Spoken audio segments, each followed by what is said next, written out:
Have you ever been in a situation where you're faced with something and then maybe a day later you look back and you're like, shoot, I thought that was the end of the world. But you look back on it, it's like, oh, I got through that. My problem is I'm not focused on millions. I'm focused on thousands, and I should be focused on millions. I don't have $1,000 problem. I got $1 million problem. I got to figure out how I can make $1 million. I got to figure out how I can make $1 million in a short amount of period of time as possible.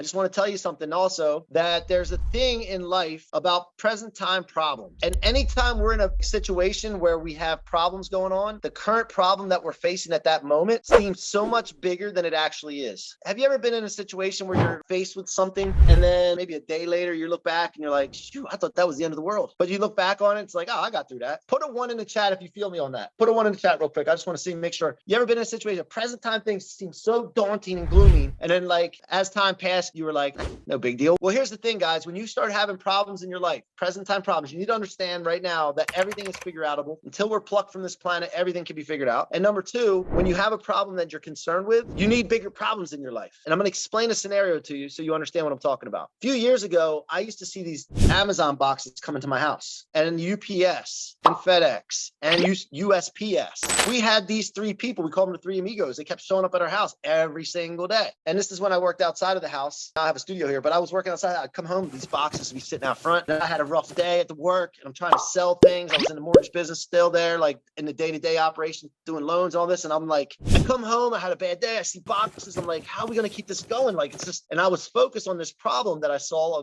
of money going out the door. It was like confronting me every time I drive home from work. Boxes. Oh, wow. I got so stuck on this problem that I'm like, I got to figure this out. So I go and ask Jen, why are you ordering so much stuff right now? It's a little slower right now, slower time of year in the business. Like, you got to stop, all this stuff, right? Unneeded. But it's because I was focused on a small problem. You see, the problem wasn't even the problem I thought it was. First of all, a lot of deliveries started happening. This is when Amazon thing started, where you didn't have to go to the store as much anymore. So a lot of stuff you're going to the store and buying was delivered to the house. So in my mind, it was added. It was more stuff, right? And the other thing is that besides that point, I'm focused on this problem here, which was, let's just call it $1,000 problem, $3,000 to $5,000 problem. Maybe it was $3,000 to $5,000 that I was focused on. What I needed a bigger problem to worry about.